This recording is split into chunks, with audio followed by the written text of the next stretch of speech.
बुद्ध की धरती युद्ध न चाहे, चाहे अमन परस्ती। बुद्ध की धरती, ये बुद्ध की धरती युद्ध न चाहे, चाहे अमन परस्ती। बुद्ध की धरती। बुद्धं शरणं गच्छामि, धम्मं शरणं गच्छामि, संघं शरणं गच्छामि।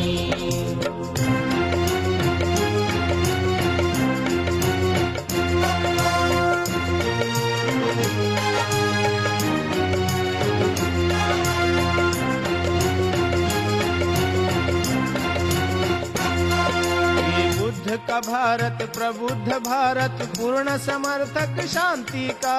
पूर्ण समर्थक शांति का, पूर्ण समर्थक शांति का। सम्मान बड़ा अहिंसा का, यह मुँह काला निरर्थक क्रांति का। मुँह काला निरर्थक क्रांति का, मुँह काला निरर्थक क्रांति का। जगवालो अमन का व्रत लेकर, जगवालो अमन का व्रत लेकर, संसार सवारो भ्रांति का। है हिंसक नीति युद्ध की नीति, धरो अहिंसक नीति। डॉक्टर साहब ने बताया कि सत्ता के 4 केंद्र हैं। पावर, पॉलिटिकल पावर है, इकोनॉमिक्स पावर है, और कल्चरल पावर जिसके अंदर सामाजिक और धार्मिक, ये दोनों सम्मिलित हैं। आज इस शासन सत्ता के पास आर्थिक शक्ति को उसने अपने हाथ में रखा हुआ है, राजनीतिक शक्ति उसके पास है, पुलिस प्रशासन उसके पास है, और वो मनमर्जी किए जा रहा है अपने को स्टैब्लिश करने के लिए। कोई भी राजा जो इस तरह आता है, अपने विचारधारा को लागू कराना चाहता है, तो वो सारे गुण देता है, साम दाम दंड भेद ये देता है। इस परिप्रेक्ष्य में आपके पास क्या है? आपके पास वो संवैधानिक ताकत है जिससे आप इसका प्रतिरोध कर सकते हो। लेकिन प्रतिरोध आप कैसे करोगे? एकाएक खड़े होकर कर लोगे क्या?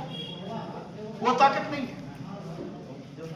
आपको संगठित होकर आवाज उठानी पड़ेगी, लेकिन वो आवाज आपके संविधान के दायरे में होनी चाहिए। अब सवाल है कि आप संगठित कैसे हो। अभी तो ये एक आपको पार्ट दिया गया है। संगठित होने में यहां पे जो चीज ली गई है, आपके पहचान को लेकर ली गई है कि आपकी पहचान वास्तव में क्या थी और आपका कल्चर क्या था, उसको ऊपर लेकर आया गया है कि आप उस रास्ते पर पुनः लौटो।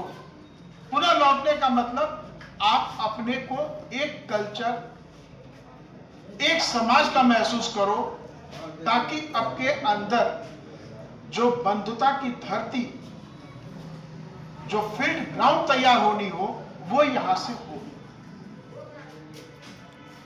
आज हम एक आंदोलन के रूप में इसको लेके चल रहे हैं, और बाबा साहब अंबेडकर, मैं तो उनको त्रिकालदर्शी कहता हूं, बाकी आप चाहे जो कहें, वो पीछे का पढ़े और भविष्य का भविष्यवाणी कर दिए। आज वो हमारे बीच नहीं है। लगभग 70 साल होने जा रहा है उनको हमारे से जुदा हुए, लेकिन उनकी बातें अक्षरशः सही हो रही है, नहीं हो रही है। जिन्होंने डॉक्टर अंबेडकर को पढ़ा है, सुना है, वो समझ जाएंगे कि उनकी बातें अक्षरशः आज लागू हो रही है। एनालिसिस ऑफ कास्ट को उन्होंने स्पष्ट कहा, जब उन्होंने कहा कि जाति का उच्छेद करना है तो धर्म शास्त्रों में डायनामाइट लगा दो।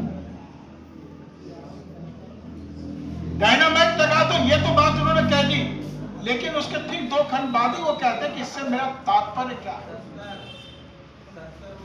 जहां ये असमानता की बात आ रही है, वही वो बोल रहे कि मेरा तात्पर्य है कि लोगों के बीच में इस तरह के धर्म शास्त्रों का प्रचार करने की बजाय इस चीज का प्रचार किया जाए जो स्वतंत्रता, समता और बंधुता को प्रमोट करे। और उन्होंने फिर इशारा किया अंत में, लौट चलो बुद्ध की ओर। पूरे इनहेरिटेशन कास्ट में उन्होंने बुद्धा का नाम नहीं लिया।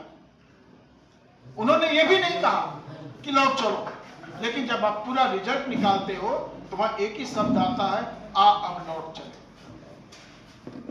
क्यों? और देखिए वही स्वतंत्रता, समता, बंधुता जो आपके संविधान के प्रियम्बल में दिया गया है। और बाबा साहब ने स्पष्ट अपने भाषण में कहा कि ये स्वतंत्रता, समता और बंधुता मैंने फ्रांस की क्रांति से नहीं लिया, ये मैंने अपने गुरु बुद्धा के विचारों से लिया। अगर हम फ्रांस की क्रांति थी कि स्वतंत्रता, समता और बंधुता की बात करते हैं, है वहां ये पॉलिटिकल रूप में स्वतंत्रता का मीनिंग थोड़ी अलग हो जाती है, बंधुता की मीनिंग भी अलग हो जाती है, और समानता की मीनिंग भी अलग हो जाती है पॉलिटिकल टर्म्स में। वो ये कहता है, जैसे आप लोग बचपन में पढ़े होगा रूल्स ऑफ द रोड, उसमें सीधा लिखा है कि आपकी स्वतंत्रता वहीं तक है जहां से मेरी स्वतंत्रता शुरू होती है। इसका मतलब स्वतंत्रता के बीच में कॉन्फ्लिक्ट है। उस कॉन्फ्लिक्ट से कैसे आप बचोगे? समानता में भी कॉन्फ्लिक्ट है, पॉलिटिकली देखा जाए, कैसे बचोगे? तो फिर आपके पास बचता है फ्रेटर्निटी, बंधुता। ये तो पॉलिटिकल चीज हो गई। लेकिन जब बुद्ध की बात करते हैं वहां पे इसके मीनिंग एकदम अलग हो जाती है। मीनिंग वही आती है, स्वतंत्रता मतलब आपको अपने विचारों की अभिव्यक्ति, आपको सोचने की अभिव्यक्ति, बोलने की अभिव्यक्ति, संघ बनाने की अभिव्यक्ति, ये सारी चीजें हैं। लेकिन ये चीज आपके चरित्र में आना चाहिए। जब हम बुद्ध की बात करते हैं स्वतंत्रता, समता और बंधुता की, तो ये हमारे इटर्नल कैरेक्टर की बात हो रही है। और अगर हम ये कैरेक्टर डेवलप नहीं कर पाते तो हम कभी भी उस बंधुता को नहीं पाएंगे। और बंधुता जब